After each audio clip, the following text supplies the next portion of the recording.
with your host, Andrew Romanella. When you play Battle in Mario Kart and you don't turn off any of the items, there are bananas everywhere. I mean, it's like you're losing your balloons because you're slipping on bananas left and right. Bananas everywhere.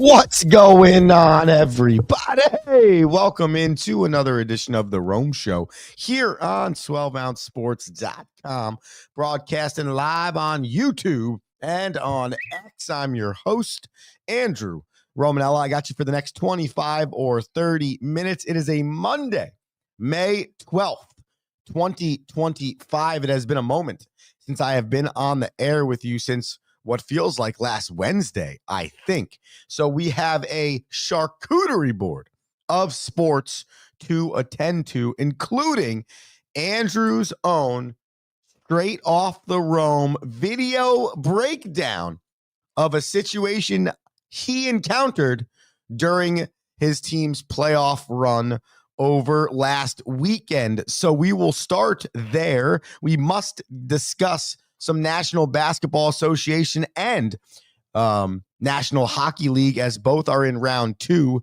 of their postseason. Some teams trending towards ending their round 2 series, some series trending towards game 7, and some you just really don't know what could happen the last 3 or 4 games. And if, excuse me, we have time, we will break down some Major League Baseball. The Colorado Rockies fired their manager, and Rafael Devers, who is supposed to be a key clog in the Boston Red Sox championships hopes, has said that he will do something not to help the organization. So there is just so much on the docket today. Remember, get in on the action with me. The Rome Show 1, Instagram, Facebook, X, TikTok. You know the drill. Go to YouTube or to X, and you can comment live on the show or follow the mothership 12OZ Sports wherever you want. All right, without further ado, let's pop the music on. Let's get going straight off the Rome.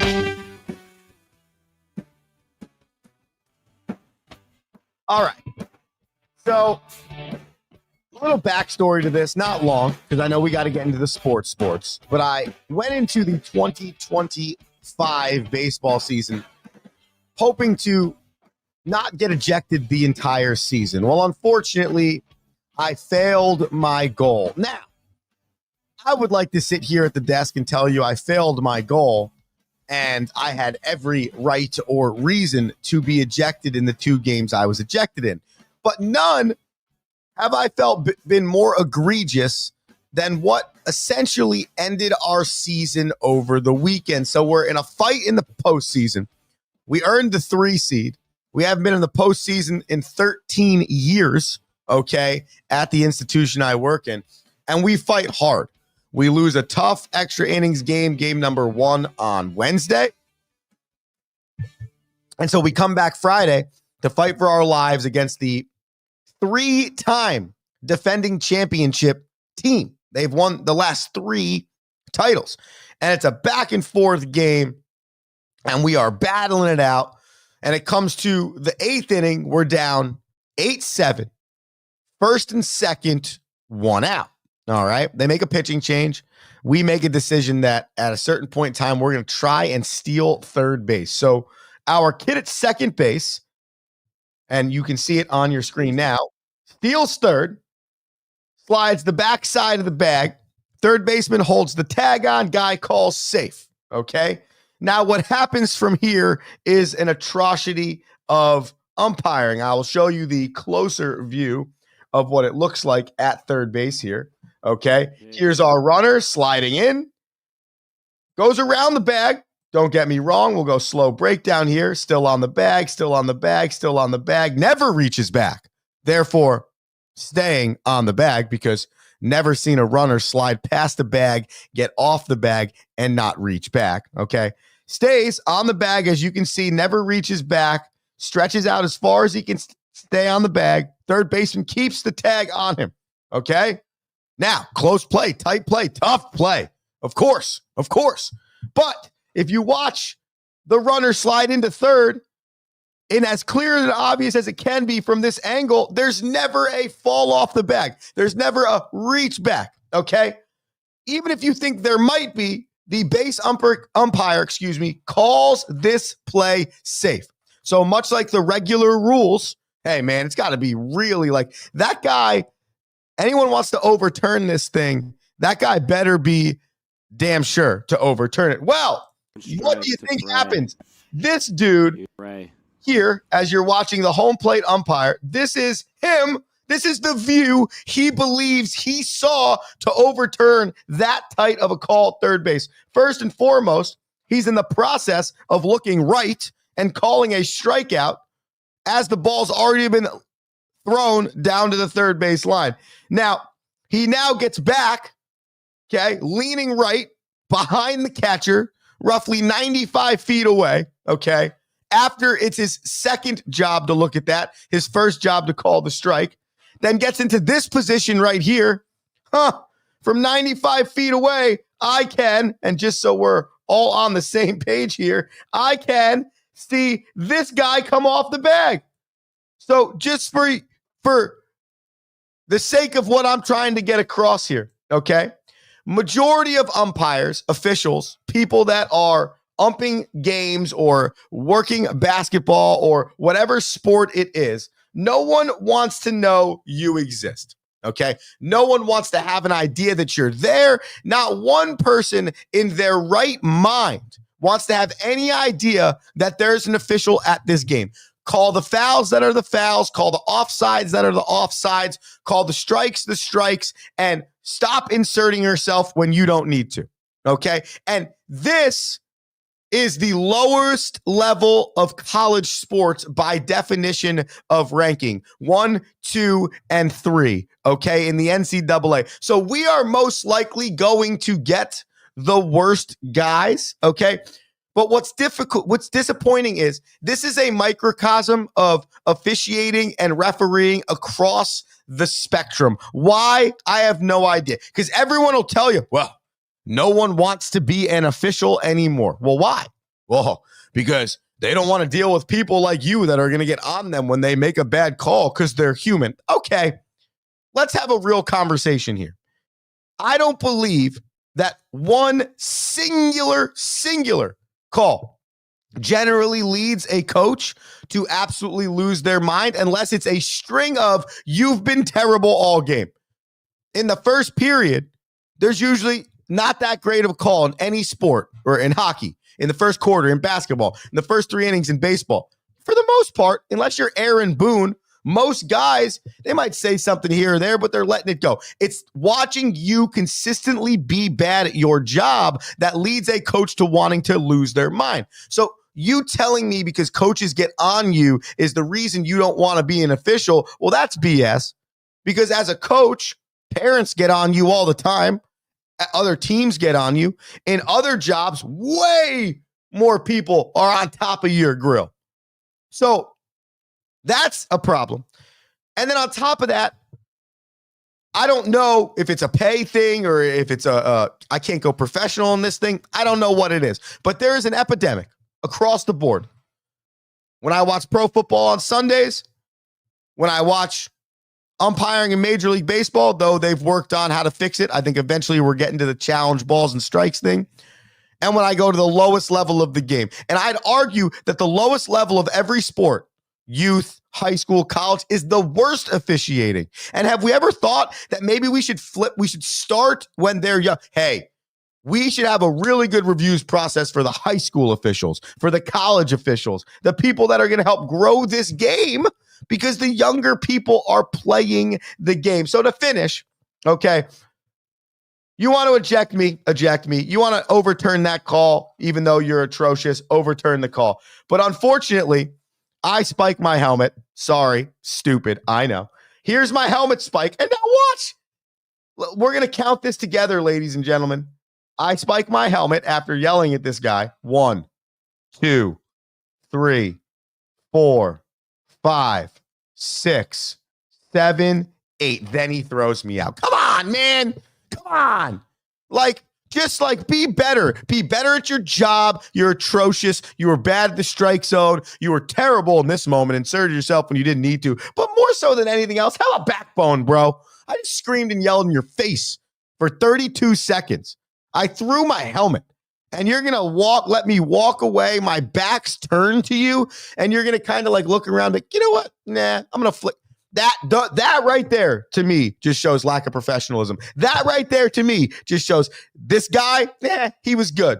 Good on the game. Good on me. He thinks he saw the hand come off the bag. He's not fully sure, but from 95 feet away through a catcher leaning on his left foot, super impressive. So less almost about me, though my frustration is wild, and it's embarrassing that man gets paid like $295 a game to be that bad. Man, you should have seen his strike zone.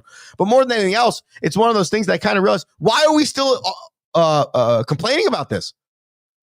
When did we look at it in any sport and say, if we want these sports to be good, we need good officiating? Like, there's no sport without the official or the referee.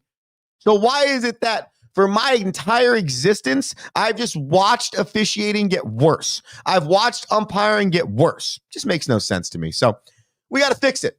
Start ground level. Ground level. How do we improve the 12U referee or umpire so that when they're 16, they A, still want to be an umpire or an official, B, it looks like a legitimate career, and C, they're actually getting better at the job? Because right now, it trends to the older you are in officiating, the worse you are at officiating. We are going to take a quick commercial break, come back, and we're talking National Basketball Association and NHL, the Rome Show here, 12 OZ Sports.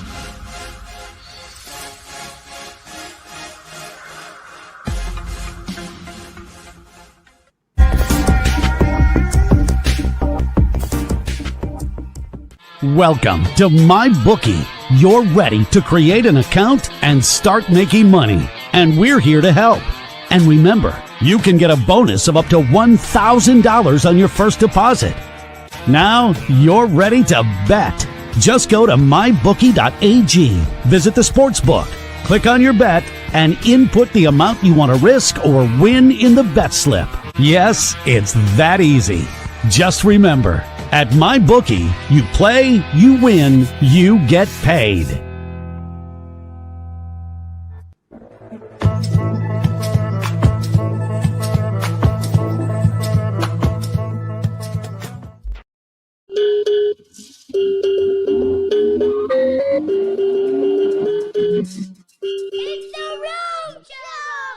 Yeah, the Rome Show, 12ouncesports.com. Just got done with our officials breakdown. Check out my unfortunate ejection from over the weekend and our just atrocious umpiring that we deal with at our level. Unfortunately, terribly impacting our games. Kind of like when I listen to my father talk about officiating in the NFL. And the biggest question I have is, what's their consequence? What's their review process? Do they lose out on games because we realize they're terrible? Does an NFL official get dropped down to like the Division I ranks, and then if he's bad at the Division I ranks, he gets dropped down to Division II? Like, what's their pecking order? My brother talks all the time about relegation and why international soccer is so good because relegation exists. We should have that probably with our officials. There should be a relegation situation, and that should not just be reserved for the dudes in Major League Baseball or the National Football League. No, if you wear stripes, you can be relegated, and you might find yourself in T-ball if you don't figure out your strike zone. If the Cleveland Cavaliers don't figure out the Indiana Pacers, they are going to be knocked out of the postseason. Right now, the Pacers have a 3-1 series lead on the number 1 seeded Cleveland Cavaliers. And from my vantage point, this hasn't really even been necessarily a series, okay? The Pacers have played really well in every game. Here are the scores of the wins for Indiana, okay? 121 to 112, 120 to 119, and 129 to 109. So they've won a game every different direction. They came back in the first 2 victories really tight, had to make Halliburton had to make a late shot in the second one, okay? Bounced back after a loss in game 3, which was a bad loss, and slaughtered the Cavs last night to take a 3-1 series lead. The issue with Cleveland is the injury status of Donovan Mitchell. If you don't have your best player at his best during these moments, it's going to be tough to win games. He's played in every game of this series, but he's been dealing with injury. And last game, 12 points on 3 of 11 from the field. I've said this from the jump. I think Cleveland's got an issue with their depth. I think you're seeing that now, and oftentimes in the National Basketball Association in the last 5 years, it feels like it's become the 1 and the 2 seeds of these conferences aren't necessarily the favorites here. I mean, the Cavs and the Thunder are left. Thunder tied 2-2 with the Denver Nuggets, and the Celtics are left. After that, you got a 4, a 3, a 6, and a 7 seed remaining as the other 4 teams in the NBA. We've talked about parity a few times on this show recently, and you're starting to see it in this iteration of the National Basketball Association schedule. The other game that was played last night was the aforementioned Thunder and Nuggets. Shai Gilgeous-Alexander had 25.6 rebounds, 6 assists. Jokic had 27 points, 13 rebounds, and 4 steals. The Thunder had to outscore the Nuggets 29-18 in the fourth quarter of this game to tie the series, heading back game 5 in Oklahoma City. The reason why I think this series has been so difficult for the Thunder is because anytime you have a big man like Nikola Jokic that you have to worry about that much, it takes away from your big man. So Isaiah Hartenstein, which is a key reason why he's on this team and not on the Knicks right now, has to worry a lot about that, arguably the best player in the league. When you start taking time away from what you're doing and you start putting time into how to stop one singular player, it can break down your defense a little bit. And this is the best defensive team in the league. However, you find a way, the Nuggets, have found a way to make their life extremely difficult. The other series going on, New York, Boston, the Knicks, 2 comeback victories from 20 plus in the first 2 games, could not do that in game number 3. They're on the docket for tonight, and they're in Madison Square Garden for game 4. The fact of the matter is the New York Knicks cannot sustain winning basketball games in the postseason by going down 20 points. It just cannot happen. And it's an inconsistency throughout their entire offense. Like, for the most part, Brunson's showing up on that day. But outside of that, is Karl Anthony Towns going to be the best iteration of himself? And if he's not, that's a killer, because he's your number 2 scoring option. And the reason you brought Karl Anthony Towns to New York was to take over games, to be a Robin to Brunson's Batman, and to make sure you had 2 players that could hit the big shot at the end of the game, to make sure you had 2 players that could be elite to take you to a championship. And so right now, when you look at the game log of Karl Anthony Towns, it's a little inconsistent, okay? 10 points, 14 points, 21 points, 17 points, 10 points, 21 points, 23 points, okay? A few games this postseason, it's looked like Karl Anthony Towns wasn't even on the team. Was good, passive, doesn't need the basketball. So first and foremost, you need your 2-headed monster to show up as a 2-headed monster offensively for the remainder of this series. Secondly, you got to find a way to get out of the gates in the first quarter. And third, somehow, some way, continue to get the bench depth that you're getting, even if it is just great depth on the defensive side, so that you can hold Boston at bay. But if the second quarter ends and the Knicks are down by 13 again in game 4, I'd be hard-pressed to believe they win another game this series. And that sounds wild because they're up 2-1, but those 2 wins were having to come back from an astronomical deficit, which you cannot rely on the rest of the postseason. Then finally, Warriors, Timberwolves, 2-1 Timberwolves series lead in this one. If you're a Warriors fan, all you're doing is hoping that Steph Curry comes back, because without Steph Curry, I don't think anybody in their right mind believes the Warriors are good enough to win this series. I've made this point before, They've been really good on defense throughout this postseason. And even in the 2 losses, they held Minnesota to 102 and 117. But in their win, they held them to 88. So in 2 of the 3 games, it's been 102 or less points scored by Minnesota. That's great. The problem is, where is the offense coming outside of Jimmy Butler and Draymond Green while Steph Curry is out? His return date is questionable because when you're dealing with a hamstring, it is tough to come back quick from those injuries because it could be way more long-term compilations. And depending on how long Steph Curry wants to play remaining in his career, there's a few different decisions that have to be made here by the Golden State Warriors. And to finish, the 2 games tonight are the Knicks and the Celtics at 7:30 p.m. and then the Timberwolves at the Warriors. Kai, the goalie, bro, went on a 15-minute rant on umpires. Bro had Angel Hernandez behind the dish. Kai, that could arguably be your best comment of all time. It's the truth, though. And you know what I told myself before the next commercial break? Kai, the reason why I decided this morning to go on this rant is because it's BS, man. What's my platform? These guys just get to warn us. Oh, can't argue balls and strikes. Oh, I'm just going to throw you out of this game. Oh, you look like the idiot because you're disagreeing with the umpire. No, you're terrible. I don't want to argue balls and strikes either. Believe me. But I'm here now because you're terrible at your job. So if you could do your job better, I wouldn't say anything. We wouldn't, quote unquote, be arguing balls and strikes. So, Kai, I hit my breaking point. I got a microphone here. People listen to this show. Why can't I have a little bit of fun and talk about the things that I dislike about umpiring or officiating, especially if it happens to me? So at least I have that, Kai. They might have the last laugh because they get to throw me out of the game, but I get to turn this microphone on and let the people know how bad they are. And I will gladly continue to do that. Who knows, Kai? At some point this summer, I might have like a terrible umpiring compilation from Division III baseball, which I think would be a very entertaining time for the people. I think this is an entertaining time every day at 7 a.m. here on 12 OZ Sports. Stick with us through the final commercial break so we can break down round 2 of the National Hockey League playoffs. Andrew Romanella back after this.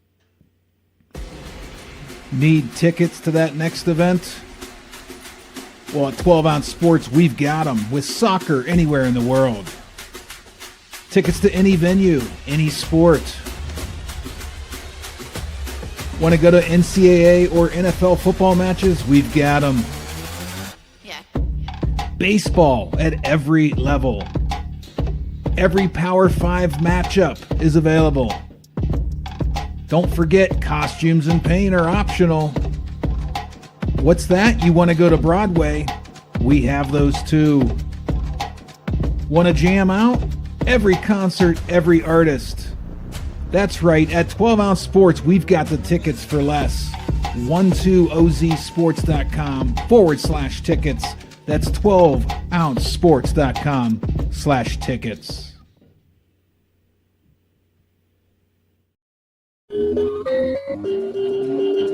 It's the Rome Show! Yeah, the Rome Show. Breaking down umpires, Angel Hernandez, basketball, hockey, the gamut. Andrew Romanella here with you for about 5 more minutes. Get us on social media, the Rome Show 1, Instagram, Facebook, X, TikTok. You know the drill. Comment live on YouTube or X. Missed any part of the show, go ahead and get us at the podcast wherever you listen to podcasts. Just search the Rome Show podcast. Check out this game winner in Vegas the other night for the Golden Knights to stay alive, down 2-0 in their series against Edmonton. And with less than a second on the clock, Vegas does this. Look at this. With 0.5 seconds remaining in the game, okay, the puck gets cleared to the front of the net. Best thing I ever learned in hockey, just throw the puck to the front of the net. And Leon Draisaitl puts the Vegas Golden Knights on the board and gives them their first victory of round 2. Look at that. That is how Vegas stays alive 2-1 in that series. Edmonton, though, has been playing some really good puck. We've talked a lot about the Canadian teams, more specifically Toronto and Edmonton. Deeper dive tomorrow on Hockey with Rocky. That series is 2-1. Returns tonight, game 4 in Edmonton. The Hurricanes, they're up 2-1 on the Capitals. They will also play tonight. A blanking of the Caps in game 3 to take that 2-1 series lead. That does not happen often. So if you're looking for a bananas that you might want to take today, I'm going to go ahead and say take the Caps at whatever over they're set on, because blanking the Caps is difficult. I don't believe they're going to be blanked again. Then we have the Jets and the Stars. Dallas is up 2-1 in this series. They had to score 2 goals in 49 seconds. Check it out on your screen. In game number 3 to take that series lead. And you see Rantanen bounces the puck in right there to make it 3-2. Great puck movement. 4 tic-tac-toe passes, get the puck to the net. We said it before. Now 49 seconds later is this. Sniper! And Dallas takes a 4-2 lead, and Dallas takes a 2-1 series lead. And that series will return tomorrow at 8 p.m. Then finally, in what I think is the best series on ice right now, Toronto and Florida. Toronto won the first 2 games of the series. Florida bounced back and won the next 2 games of the series. It is a back and forth title weight affair.